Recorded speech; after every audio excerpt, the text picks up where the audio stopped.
Hello everyone, welcome है आपका हमारे चैनल एसएससी बुक एसबी में। आज हम अपनी वीडियो में देखने वाले हैं वर्ल्ड जियोग्राफी के पूछे गए एसएससी एग्जाम्स में क्वेश्चन। ये लगभग 100 क्वेश्चन होने वाले हैं। तो चलिए अपनी वीडियो को स्टार्ट करते हैं।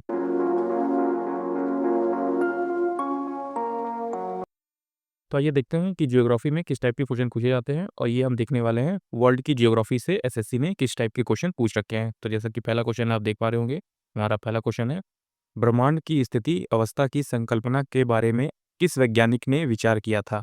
तो किस वैज्ञानिक ने विचार किया था? उसका नाम था Fred Hoyle. Option number D आपका राइट आंसर हो जाएगा। तो आप इस चीज़ को याद रखेंगे कि ब्रह्मांड की स्थिति अवस्था की संकल्पना के बारे में किस वैज्ञानिक ने विचार किया? तो फ्रेड हॉवेल ने ये विचार किया था। आगे बढ़ते हैं। ये आप देख पा रहे होंगे कि ब्रह्मांड में हमारे गैलेक्सी में किस टाइप के प्लेनेट जो है वो मौजूद हैं। जैसे कि आप देख पा रहे होंगे, यहाँ पे मरकरी है, यहाँ पे वीनस है, ये हमारा अर्थ हो गया, ये मार्स हो गया, ये सेरेस प्लेनेट हो गया, इसी को बौना ग्रह कहा जाता है। फिर ये आप देख पा रहे होंगे, ये जुपिटर हो गया, ये सैटर्न है, ये आरनस है, ये नेपट्यून है, और ये प्लूटो, कैरन, और फिर इसके आप बाद में बाकी सारे प्लेनेट जो हैं वो मौजूद हैं। तो आप इन चीज़ों को याद रखेंगे कि कौन सा प्लेनेट जो है वो किसके बाद में आता है, या फिर कौन सा प्लेनेट किससे पहले है। तो आप ये इमेज में आसानी से देख पा रहे होंगे। आइए आगे बढ़ते हैं और देखते हैं हमारा दूसरा क्वेश्चन। तो हमारा दूसरा क्वेश्चन आता है, हमारे सौर मंडल का सबसे निकटतम तारा कौन सा है? तो आपसे पूछा गया है कि हमारे सौर मंडल का सबसे निकटतम तारा कौन सा है?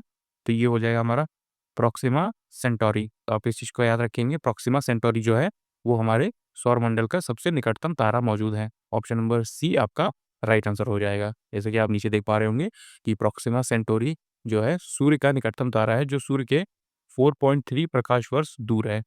तो इस प्रकार साइरस या डॉग स्टार पृथ्वी से 8.6 प्रकाश वर्ष की दूरी पर स्थित है। तो आप इसे याद रखेंगे कि हमारे सौरमंडल का सबसे निकटतम तारा कौन सा है? Proxima Centauri. आइए बढ़ते हैं आगे और अपने अगले क्वेश्चन की तरफ देखते हैं। हमारा अगला जो आता है क्वेश्चन वो आप देख पा रहे होंगे, जो कि है, ओरायन तारामंडल का सबसे निचला चमकीला तारा निम्नलिखित में से कौन सा है? तो ओरायन तारामंडल का सबसे चमकीला तारा और निम्नलिखित में से कौन सा है? तो ऑप्शन नंबर डी हो जाएगा, रिगेल। तो आप इसे याद रखेंगे।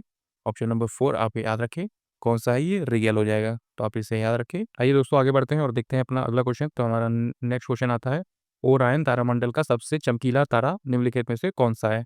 तो ओरायन तारामंडल का सबसे चमकीला जो तारा है उसका नाम क्या है? तो आप इसका नाम याद रखेंगे, रिगेल इसका नाम हो जाएगा। आगे बढ़ते हैं और नेक्स्ट क्वेश्चन देखते हैं। तो अगला हमारा 6 वाला क्वेश्चन है, सबसे बड़ा तारामंडल किसे माना जाता है? तो सबसे बड़ा तारामंडल जो है वो किसे माना जाता है? ऑप्शन नंबर सी, हाइड्रा को माना जाता है। तो आप इस चीज़ को याद रखेंगे कि सबसे बड़ा तारामंडल माना जाता है हाइड्रा को। आगे देखते हैं हमारा 9th वाला क्वेश्चन। तो आप देख पा रहे होंगे 9th वाला क्वेश्चन, सौरमंडल में ग्रहों के अनुक्रम में बुध और पृथ्वी के बीच कौन सा ग्रह आता है? जैसा मैंने आपको इमेज में दिखाया था कि बुध और पृथ्वी के बीच में कौन सा ग्रह आएगा, तो वो आएगा जो है वीनस। वीनस मतलब कि शुक्र आएगा। तो ऑप्शन नंबर बी आपका राइट आंसर हो जाएगा। तो आप याद रखेंगे कि बुध और पृथ्वी के बीच में वीनस ग्रह है, मतलब वीनस प्लैनेट, जिसे हम शुक्र ग्रह के नाम से जानते हैं। तो आप जैसे देख पा रहे होंगे कि ग्रहों का सही क्रम क्या है, आप इसमें देख पा रहे हैं कि सूर्य की दूरी के अनुसार सूर्य से सबसे ज़्यादा दूर और सबसे ज़्यादा पास कौन सा है, इस हिसाब से। फिर ये है पृथ्वी से दूर के अनुसार, आकार के अनुसार और द्रव्यमान के अनुसार। तो आपको इतना सब कुछ याद रखने की ज़रूरत नहीं है, आपको सिंपली सूर्य से दूर के अनुसार ही याद रखने की ज़रूरत है। जैसे कि आप अभी फर्स्ट वाले में देख पा रहे होंगे, जो फर्स्ट वाला हमारा है सूर्य से दूर के अनुसार। तो सबसे पहले है बुध, फिर उसके बाद है शुक्र, फिर है पृथ्वी, मंगल, बृहस्पति, शनि, अरुण और वरुण, और इसी के बाद है आता है हमारा जो प्लूटो ग्रह है। क्योंकि प्लूटो ग्रह को जो है हमारे सौरमंडल का हिस्सा नहीं माना जाता, इसलिए प्लूटो ग्रह का यहाँ पे नाम मौजूद नहीं है। बाकी सूर्य के दूरी के अनुसार सबसे पहले जो सूर्य के सबसे पास में है वो हमारा हो जाएगा बुध प्लैनेट, शुक्र प्लैनेट, फिर आता है पृथ्वी, फिर मंगल ग्रह, फिर बृहस्पति, शनि, अरुण और वरुण। तो ये सूर्य की दूरी के अनुसार मौजूद हैं, जैसा आप देख पा रहे हैं। आगे बढ़ते हैं और हमारा अगला 10th क्वेश्चन देखते हैं। हमारा अगला क्वेश्चन है, सौर मंडल में ग्रहों के क्रम में मंगल और शनि के बीच कौन सा ग्रह आता है? तो जैसा आपको पता होगा कि सौर मंडल में मंगल और शनि के बीच में कौन सा प्लेनेट आता है, तो वो आ जाएगा बृहस्पति। तो आप याद रखेंगे जुपिटर, जिसे हम लोग इंग्लिश में कहते हैं कि मंगल और शनि ग्रह के बीच में जुपिटर ग्रह आता है, मतलब कि बृहस्पति ग्रह आता है। ऑप्शन नंबर डी आपका राइट आंसर हो जाएगा। आगे बढ़ते हैं और अपना अगला क्वेश्चन देखते हैं। 12th वाला है हमारा अगला क्वेश्चन, सूर्य ग्रहण कब होता है? तो आपसे पूछा गया है कि सूर्य ग्रहण कब मनाया जाता है? तो ऑप्शन नंबर सी, जब चंद्रमा सूर्य और पृथ्वी के बीच में होता है तब सूर्य ग्रहण होता है। तो आप इसे याद रखेंगे। तो आप याद रखेंगे ऑप्शन नंबर सी आपका राइट आंसर हो जाएगा कि सूर्य ग्रहण कब लगता है? जब चंद्रमा जो है वो सूर्य और पृथ्वी के बीच में आ जाता है, इस स्थिति को सूर्य ग्रहण के नाम से जाना जाता है। आगे बढ़ते हैं और अपना अगला क्वेश्चन देखते हैं। तो हमारा नेक्स्ट क्वेश्चन आता है, वर्तमान वैज्ञानिक ज्ञान के आधार पर वर्तमान में यह अभिधारणा की गई है कि पृथ्वी की अनुमानित आयु डैश के लगभग है। तो पृथ्वी की अनुमानित आयु आपको बतानी है कितनी है। तो ये लगभग है, आप देख पा रहे होंगे 4.5 बिलियन वर्ष है। तो जैसे आप इसे अंदाजा लगाएंगे तो ये लगभग 4 करोड़ और 50 लाख के समथिंग हमारी पृथ्वी की आयु है। तो आप इसे याद रखिएगा कि पृथ्वी की आयु जो हमारे वैज्ञानिकों ने कुछ अनुमानित आंकड़े अवधारणा लगाई है कि हमारी पृथ्वी की अनुमानित आयु लगभग 4.5 बिलियन वर्ष है, मतलब कि 4 करोड़ 50 लाख वर्ष है। आगे बढ़ते हैं और अपना नेक्स्ट क्वेश्चन देखते हैं। हमारा नेक्स्ट क्वेश्चन आता है, पृथ्वी 1 घंटे में अपने अक्ष पर कितने अंश घूमती है। तो ये काफ़ी इंपॉर्टेंट क्वेश्चन है, आप इसे याद रखेंगे कि पृथ्वी 1 घंटे में अपने अक्ष पर कितने अंश घूमती है। तो ये घूमती है 15 अंश। तो आप इस चीज़ को याद रखेंगे कि पृथ्वी अपने 1 घंटे में अपने अक्ष पर कितने अंश घूमती है, तो 15 डिग्री घूमती है। आगे बढ़ते हैं और नेक्स्ट क्वेश्चन देखते हैं। हमारा नेक्स्ट क्वेश्चन है, ग्रहों के वैज्ञानिक चंद्रमा के चारों ओर विद्यमान जो पतले गैसीय आवरण को डैश कहा जाता है। तो ग्रहों के वैज्ञानिक चंद्रमा के चारों ओर विद्यमान पतले गैसीय आवरण को क्या कहा जाता है। तो ऑप्शन नंबर सी, चंद्रमा का बाहर मंडल कहा जाता है। तो आप इसे याद रखेंगे, ऑप्शन नंबर सी आपका राइट आंसर हो जाएगा कि चंद्रमा के चारों ओर जो गैस की पतली परत पाई जाती है वो क्या कहलाती है, चंद्रमा का बाहर मंडल कहलाता है। आगे बढ़ते हैं और अपना अगला नेक्स्ट क्वेश्चन आता है। तो आप देख पा रहे होंगे नेक्स्ट क्वेश्चन में पूछा गया है, भी इंपॉर्टेंट क्वेश्चन है, आप इसे याद रखें कि 2019 में अंतर्राष्ट्रीय खगोलीय संघ IAU द्वारा निम्नलिखित भारतीय संगीतकारों में से किसके नाम पर मंगल और बृहस्पति के बीच एक छोटे ग्रह का नाम रखा गया।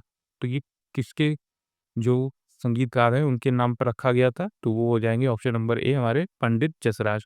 तो ऑप्शन नंबर ए आप याद रखेंगे, पंडित जसराज के नाम पर जो है मंगल और बृहस्पति के बीच एक छोटे ग्रह का नाम रखा गया है।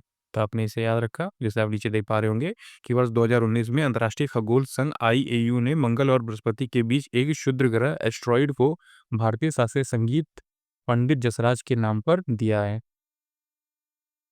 आगे बढ़ते हैं और अगला क्वेश्चन आता है हमारा, आप देख पा रहे हैं नेक्स्ट क्वेश्चन है, 1796 में किस वैज्ञानिक ने निहारिका परिकल्पना जो है नेबुलर हाइपोथेसिस को संशोधित किया।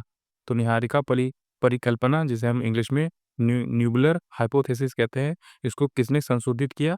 तो वो कौन थे, पियरे लाप्लास थे। तो आप इनका नाम याद रखेंगे, पियरे लाप्लास जो थे उन्होंने न्यूबुलर हाइपोथेसिस को संशोधित किया था 1796 में।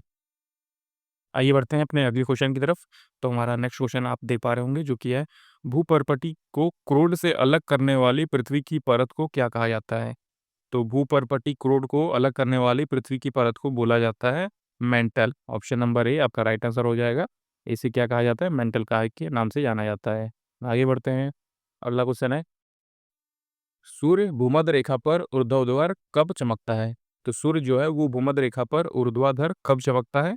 ऑप्शन नंबर सी आपका राइट आंसर हो जाएगा, वर्ष में 2 बार चमकता है। जैसे आप देख पा रहे होंगे कि सूर्य भूमध्य रेखा पर ऊर्ध्वाधर वर्ष में 2 बार चमकता है, एक 20 मार्च को, 23 सितंबर को। तो आप इसे याद रखेंगे कि 2 बार चमकता है, एक 20 मार्च को और एक 23 मार्च को, 23 सितंबर को। तो आपने ये दोनों डेट याद रखें, एक 20 मार्च की डेट है और एक 23 सितंबर की डेट है। जबकि जो 21 जून को सूर्य कर्क रेखा पर लंबवत होता है तथा 22 दिसंबर को मकर रेखा पर लंबवत होता है, जिसकी वजह से हमें सबसे बड़ा दिन और सबसे बड़ी रात दोनों देखने को मिलती है। 21 जून को सबसे बड़ा दिन और 22 दिसंबर को सबसे बड़ी रात, हमें सबसे लंबी रात कहते हैं। तो सबसे लंबी रात देखने को मिलती है और सबसे लंबा दिन हमें देखने को मिलता है। आगे बढ़ते हैं और नेक्स्ट क्वेश्चन देखते हैं। हमारा अगला क्वेश्चन है, भारत में सबसे छोटा दिन कब होता है। तो भारत में सबसे छोटा दिन होता है 22 दिसंबर को। तो आप इसे याद रखेंगे कि 22 दिसंबर को ठंड के टाइम पे जो दिन है वो वैसे भी छोटे लगते हैं, लेकिन इसमें 22 दिसंबर को जो है सबसे छोटा दिन माना जाता है। तो आप इस चीज़ को याद रखेंगे, जिसमें कि आप देख पा रहे हैं कि 22 दिसंबर को सबसे छोटा दिन होता है। 22 दिसंबर को सूर्य मकर रेखा पर लंबवत चमकता है, जिसकी वजह से जो दिन का टाइम है वो हमें कम जैसा लगता है और रात या शाम जो है वो जल्दी हो जाती है। आगे बढ़ते हैं, नेक्स्ट क्वेश्चन देखते हैं, संपूर्ण पृथ्वी पर दिन और रात कब बराबर होते हैं। हमारी पृथ्वी पे दिन और रात कब जो है वो एक समान हो जाते हैं। तो ऑप्शन नंबर डी आप देख पा रहे होंगे, ऑप्शन नंबर जो बी है वो विषुवत के दिन जो है वो पृथ्वी पर दिन और रात बराबर होते हैं। तो ऑप्शन नंबर बी आप इसे याद रखेंगे। विषुवत के दिन जो है संपूर्ण पृथ्वी पर दिन और रात एक साथ होते हैं, मतलब कि बराबर होते हैं। यह एक वर्ष में 2 बार होता है, एक 21 और 23 सितंबर को होता है।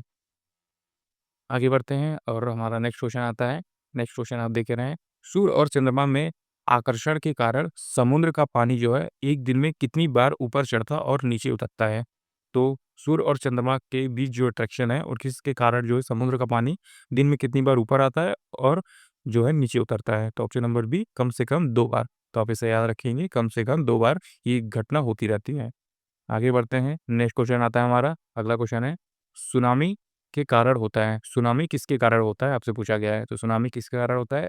पानी के नीचे ज्वालामुखी गतिविधियों के कारण जो है वो बड़े-बड़े महासागरों में सुनामी हमें देखने को मिलती है। जैसे आप नीचे देख पा रहे हैं, अंततः सागरीय भूकंपों द्वारा उत्पन्न लहरों को सुनामी कहा जाता है। सुनामी जापानी भाषा का एक शब्द है जो सु और नामी से रिलेटेड है, मतलब कि इन्हीं से मिलके बना हुआ है। सु का अर्थ होता है समुद्र का तट और नामी का अर्थ होता है लहरें। तो इसी से बन के बना है सुनामी, जिसका नाम है समुद्र की ओर से आई हुई बहुत बड़ी-बड़ी लहरें। तो इस तरह से आप याद रखें कि सुनामी का अर्थ क्या होता है और ये कैसे होता है? पानी के नीचे जो ज्वालामुखी गतिविधियाँ होती हैं, उन्हीं के कारण बड़े-बड़े समुद्र और महासागरों में सुनामी देखने को मिलती है। आगे बढ़ते हैं और अपना नेक्स्ट क्वेश्चन देखते हैं। नदी के उस ज्वारीय मुहाने को क्या कहा जाता है जहाँ मीठे, ताजे और खारे जल का सम्मेलन होता है? तो ऐसा आपसे पूछा गया, ऐसी कौन-सी जगह है जहाँ पे मीठा और खारा जल दोनों एक साथ आके मिल जाते हैं? तो वो कौन-सी जगह है? आप देख पा रहे होंगे, वो ज्वार नदमुख है, एस्चुअरी जिसे कहा जाता है। तो आप इसे याद रखेंगे।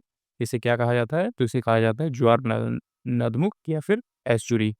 आगे बढ़ते हैं और नेक्स्ट क्वेश्चन देखते हैं। हमारा अगला नेक्स्ट क्वेश्चन आता है, निम्नलिखित में से निम्नलिखित में से दुनिया का सबसे गहरी तंग नदी घाटी जो जॉर्ज कौन-सी है? तो आप इसे याद रखेंगे, सबसे गहरी तंग नदी घाटी कौन-सी है? तो आपने याद रखा, ये हो जाएगी काली गंडकी जॉर्ज। तो काली गंडकी जॉर्ज जो है वो दुनिया की सबसे गहरी और तंग घाटी में से एक है। ऑप्शन नंबर ए आपका राइट आंसर हो जाएगा। जैसे आप नीचे देख पा रहे होंगे कि नदी द्वारा अपने घाटों की कई ऊर्ध्वाधर काट में कारण घाटी पतली होती जाती है और वी आकार की हो जाती है। मतलब ऊपर से हमें बड़ा दिखाई देगा और नीचे जाते-जाते वो काफ़ी पतली हो जाएगी, संकरी हो जाएगी। तो इसी को बोला जाता है कि घाटी बहुत ज़्यादा खतरनाक होती है। काली गंडकी जॉर्ज विश्व की सबसे गहरी तंग नदी घाटी है। यह गंडकी नदी पर नेपाल में स्थित है। तो ये इंपॉर्टेंट चीज़ है, आप इसे याद रखेंगे कि काली गंडकी जॉर्ज विश्व की सबसे गहरी तंग नदी घाटी है और ये गंडकी नदी पर नेपाल में स्थित है। इंपॉर्टेंट है, एग्ज़ाम्स में ये पूछे जाते हैं। आगे बढ़ते हैं और अपना अगला क्वेश्चन जो आता है 45 क्वेश्चन को देखते हैं।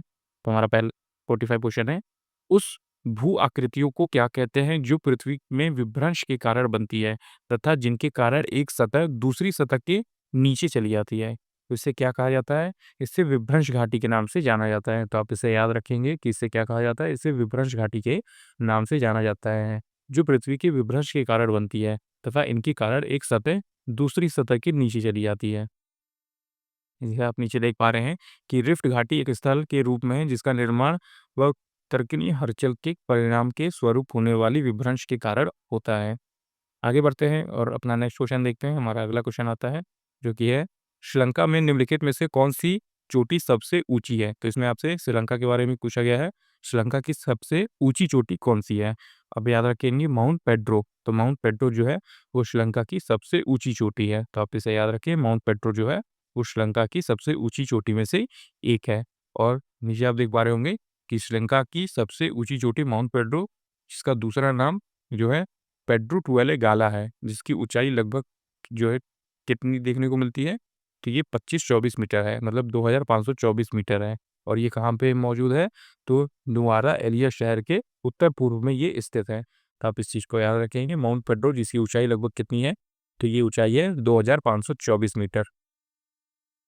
आइए बढ़ते हैं आगे और देखते हैं अपने अगले क्वेश्चन को। तो हमारा नेक्स्ट क्वेश्चन है, निम्नलिखित में से कौन-सी पृथ्वी की सतह की निकटतम परत है जिसमें सभी मौसमी परिवर्तन होते हैं? तो इसमें आपसे पूछा गया है कि पृथ्वी की सतह का सबसे निकटतम जो है वायुमंडल परत कौन-सा है जिसमें कि सभी प्रकार की मौसमी घटनाएँ होती रहती हैं? तो ये हो जाएगा हमारा शुभ मंडल। तो आप इस चीज़ को याद रखेंगे कि शुभ मंडल में सारी मौसमी घटनाएँ जो है वो होती रहती हैं। सकते हैं। जैसे आप नीचे देख पा रहे होंगे कि जो वायुमंडल है वो निम्न तरीके से निम्न परतों में विभाजित है। जैसे पहला आपने देखा शोभ मंडल है जिसे ट्रोपोस्फेयर कहते हैं, ये 8 से 18 किलोमीटर के बीच में मौजूद है।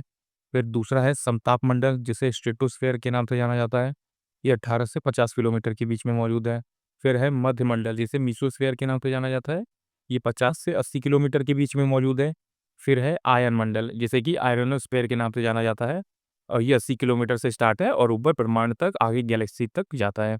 तो ये आप चीज़ अच्छे से याद रखेंगे। अगर आपको इसमें जो वायुमंडल है डिटेल में पढ़ना है, वायुमंडल की परतें कौन-कौन सी होती है, उसमें किस तरह से प्रक्रियाएँ होती हैं, तो आप हमारा ये वाला वीडियो देख सकते हैं। इसका लिंक जो है नीचे डिस्क्रिप्शन में है, आप जाके डिटेल में इसको भी देख सकते हैं।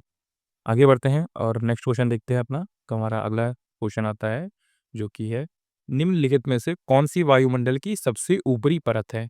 तो सबसे ऊपरी परत कौन-सी हो जाएगी? तो आप इसे याद रखेंगे, जो सबसे ऊपरी परत है मतलब कि गैलेक्सी से जो पास में है, वो बाह्य मंडल है। तो आपने याद रखा बाह्य मंडल जो है सबसे ऊपरी परत मौजूद है। जैसे आप इसमें देख पा रहे होंगे कि पहला क्षोभ मंडल है, फिर समताप मंडल है, फिर मध्य मंडल, फिर आयन मंडल, फिर वायुमंडल। वायुमंडल जो है सबसे बाहरी परत है। आप इसे अच्छे से याद रखेंगे। आगे बढ़ते हैं और 60 क्वेश्चन आता है हमारा। नेक्स्ट क्वेश्चन देखते हैं। यदि ताहिती में दाब का अंतर ऋणात्मक हो तो क्या होता है? तो आपसे पूछा गया है कि यदि ताहिती में दाब का अंतर ऋणात्मक हो, नेगेटिव में हो तो क्या होता है? तो याद रखेंगे औसत में कम और देर से मानसून आता है। तो औसत से कम और देर से मानसून आता है। तो आप इस चीज़ को याद रखेंगे। यदि ताहिती में दाब का अंतर नेगेटिव में हो तो इसका अर्थ ये होगा कि मानसून पवनें औसत से कम और देर से आने वाली हैं। मतलब कि बारिश जो है काफ़ी लेट से स्टार्ट होंगी यदि ताहिती के दाब का अंतर ऋणात्मक होगा। आगे बढ़ते हैं। नेक्स्ट क्वेश्चन देखते हैं अपना। अगला क्वेश्चन है, पश्चिमी चक्रवाती विक्षोभ डैश से उत्पन्न होता है? तो ये भी इंपॉर्टेंट क्वेश्चन है। इस टाइप के क्वेश्चन आपसे एग्जाम्स में पूछे जाते हैं, याद रखेंगे आप। पश्चिमी चक्रवाती विक्षोभ डैश से उत्पन्न होता है, किससे उत्पन्न होता है?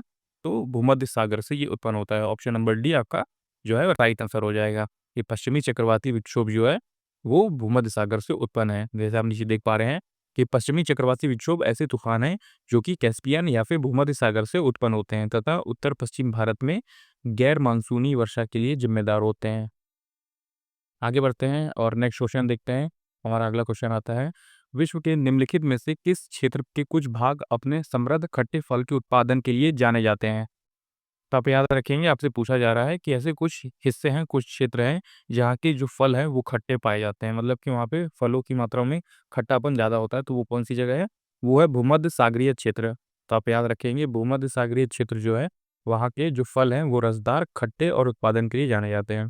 तो भूमध्य सागरीय क्षेत्र के जो फल है वो खट्टे और रसदार हैं। ना अगला क्वेश्चन देखते हैं। तो हमारा नेक्स्ट क्वेश्चन आता है जो कि है 2010 से 12 के दौरान समीक्षित विश्व मौसम विज्ञान संगठन की रिपोर्ट के अनुसार लीबिया के अल अजीजिया में डैश का उच्चतम पंजीकृत छाया दर्ज किया गया था। तो कितना ये आया था? तो आप देख पा रहे होंगे कि 58 डिग्री सेल्सियस ये आया था। तो आप इस चीज़ को याद रखेंगे कि जो लीबिया के अल अजीजिया में जो उच्चतम पंजीकृत छाया दर्ज किया गया है वो कितना है? 58 डिग्री सेल्सियस है। आइए बढ़ते हैं अपने अगले क्वेश्चन की तरफ। वनों में वृक्ष एक निश्चित मौसम में आने पे पत्तों का त्याग करते हैं। तो जैसे आपने पेड़ पौधों में देखा होगा कि जो पेड़ पौधे होते हैं वो एक मौसम के बाद उसकी पत्तियां जो है गिरने लगती हैं, तो पत्तियों का त्याग हो जाता है। तो ऐसे कौन से मौसम होते हैं? तो ये है पर्णपाती मौसम। तो आप इसमें याद रखेंगे कि ऐसे मौसम में वनों की जो पत्तियां हैं वृक्ष से वो गिरने लगती हैं। तो आप इस चीज़ को याद रखें। आगे बढ़ते हैं और नेक्स्ट क्वेश्चन आता है हमारा जो कि है आकार बड़े सबसे बड़े से सबसे छोटे के बीच में अनुसार महासागरों का सही क्रम कौन-सा मौजूद है? तो आप देख पा रहे होंगे इसमें कुछ महासागर दिए हैं, इसमें आपको सबसे बड़े से सबसे छोटे की तरह की तरफ आगे जाना है। तो आप जैसे देख पा रहे होंगे हमारा प्रशांत महासागर सबसे बड़ा महासागर है, वो सबसे आगे रहेगा और आर्कटिक महासागर सबसे छोटा है, तो वो सबसे पीछे रहेगा। तो इसमें ऑप्शन नंबर सी आप देख पा रहे होंगे कि प्रशांत महासागर सबसे बड़ा है, फिर उसके बाद है अटलांटिक महासागर, फिर है हिंद महासागर, फिर है अंटार्कटिक महासागर। तो ऑप्शन नंबर तीसरा आपका राइट आंसर हो जाएगा। पहले प्रशांत महासागर, फिर अटलांटिक महासागर, हिंद महासागर और फिर अंटार्कटिक महासागर। इसके बाद है आर्कटिक महासागर। तो आप इन चारों पाँचों को अच्छे से याद रखेंगे। जैसे कि आप देख पा रहे होंगे नीचे लिखे गए हैं। सबसे पहला है सबसे बड़ा प्रशांत महासागर, अटलांटिक महासागर, फिर हिंद महासागर, फिर अंटार्कटिक महासागर, फिर आर्कटिक महासागर। तो ये कुछ 5 महासागर हैं जो कि हमारे पृथ्वी पर मौजूद हैं, जो कि सबसे बड़े से सबसे छोटे क्रम में मौजूद हैं। तो अपना अगला क्वेश्चन आप देख पा रहे होंगे, पृथ्वी की सतह पर कुल पानी का लगभग कितना प्रतिशत निकटतम पूर्णांक तक महासागरों में संचित होता है? तो आप देख पा रहे होंगे कि पृथ्वी की सतह पर कुल पानी का लगभग कितना प्रतिशत महासागरों में संचित है? तो ये है ऑप्शन नंबर सी, 97%। तो आप याद रखेंगे 97% जो है महासागरों में संचित होता है।